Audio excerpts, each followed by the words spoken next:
I've spent well over $250,000 running music ads on Facebook and Instagram and run tens of thousands of playlisting campaigns. And today I'm going to tell you the actual difference between running playlisting campaigns and meta ads for your music.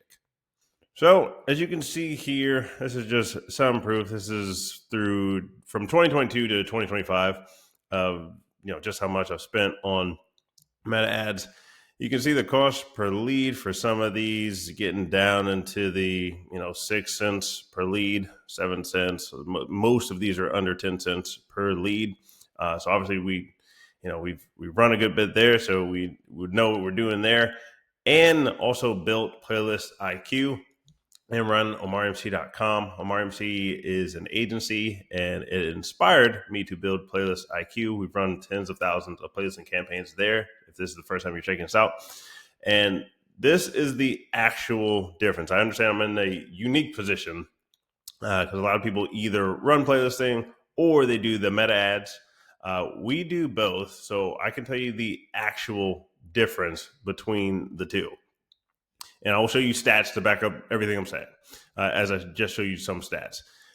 When you're running playlisting campaigns, a lot of people are doing them in a way that their budget is very inefficient.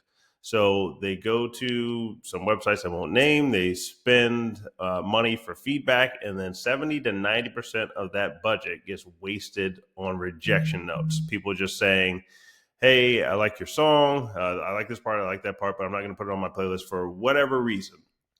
That is wasted budget.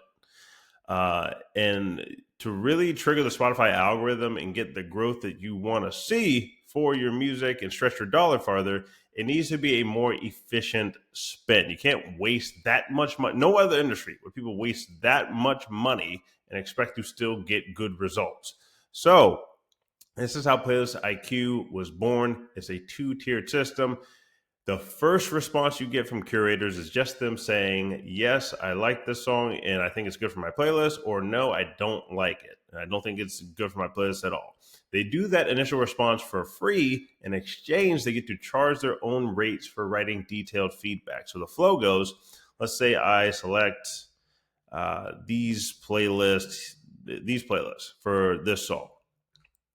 These playlisters would then send me a response saying, yes, I think it's good for any spot on my playlist. I think it's only good for the middle or the bottom, or I think it's only good for the bottom, or I don't think it's good for my playlist at all.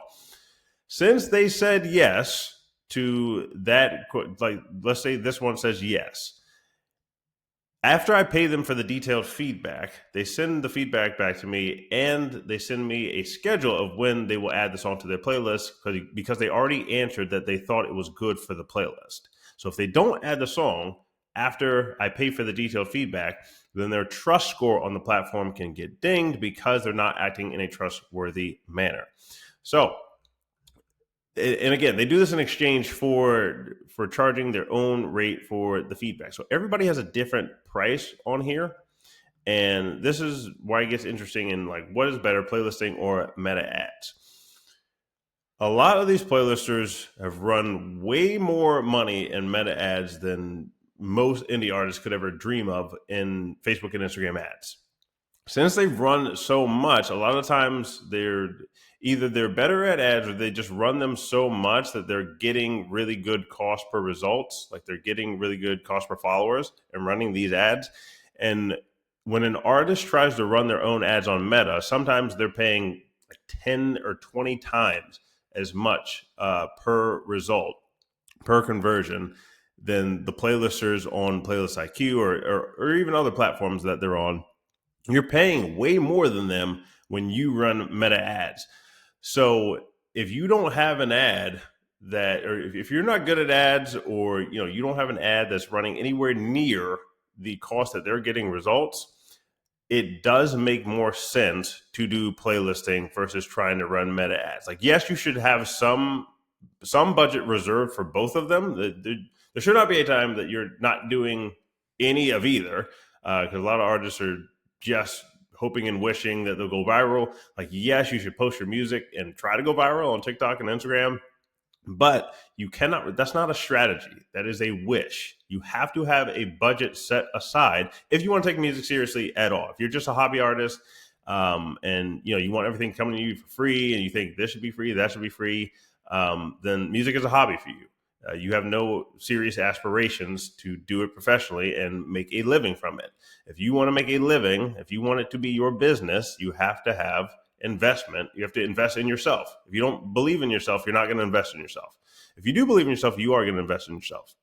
So the playlist on here, and you can, on Playlist IQ, you can filter by all these different metrics. You can filter by the follower growth rate, the estimated streams, the price, the trust score, total playlist followers, the genre, the language, the mood, all those things you can filter by and find the playlists that are growing at a fast rate. It'll get you good streams. And that will, more times than not, it will trigger the Spotify algorithm, and I'll show you the proof here on Spotify for Artists in a second. But also on the playlisting side, why that is good for you to always have some budget reserved for that. Let's say you're not the best at running Facebook and Instagram ads, and you're not getting anywhere near the conversions rates that I just showed. We do have a service available where we will run your meta ads for you. So we make the creative for you and actually let you pick the creativity level that we use in making the ads. So we have a case study here on the page, and it's showing you a highly creative ad. Like, this is something that not everybody can just spit out. And this is one of the ones getting like under 10 cents per conversion in high cost countries, like United States, France, Netherlands, a lot of the high paying Spotify countries. Are we saying we're going to get that exact rate for you the first time we run your ads? No, because it depends on the song. It depends on many things. But we are saying we have run ads, as you can see in the past, that have indeed got that result. So us taking our expertise into it and running these ads for you gives you a higher chance that you are going to get one of these ads for your music.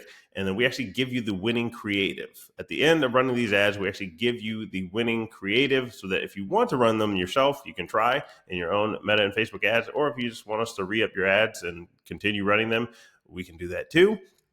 But it is worth it to do. The other reason why it's worth it to try to run your own Meta ads is because when you own the playlist, you can put other songs on there that you own. Whereas with playlisting, you're pretty much just doing one song for the list. You can't say I have 10 songs for one price. It's one song that you're submitting to each playlist. And you could do 10 songs, but it's 10 different submissions. On the playlist that you own, you can put however many songs on there you want. Not all of them are going to get the same amount of plays, but you can get some residual plays on the playlist if people are clicking through from the ad of a song that they like. So if you put other similar music on there, you can get residual plays off of that. So now to Spotify for Artists very quickly. You can see there's hundreds. None of these people have, I think this one finally does have over 1,000 Spotify followers. But for the most part, these ads were all running to artists that did not have 1,000 Spotify followers. And every single one of these songs, there's dozens of them listed here. They, on the initial release, it was just promoted via playlist. Didn't run ads to it at all. But I will show you one graph here. Well, that's the wrong artist. I can show you those graphs too, but let's go to this graph here because it's a good example. This is playlist boosting, and then this is meta ads. So both of them, and this was not a lot spent at all on the playlist thing. But for the meta ads, it was running at like $10 a day is the average for that. Started off at $5 a day, and then scale up to, I think maybe now it's at 15 or 20, just depending on the day. And I could scale that up even more. But both of them work. It's just you can't expect when you're first jumping off on an ad to be doing as well on your ads as some of these people who are already on Playlist IQ. So that's the real breakdown, the difference between playlisting and running your own meta ads. You should do both. Set aside some budget for both. With both of these, you can get started for under $100 on recordlabel.ai. So there's Playlist IQ and then there's Timam Meta Ads, the intelligent music advertising machine. You can start off with both of them. You can get a small credit pack.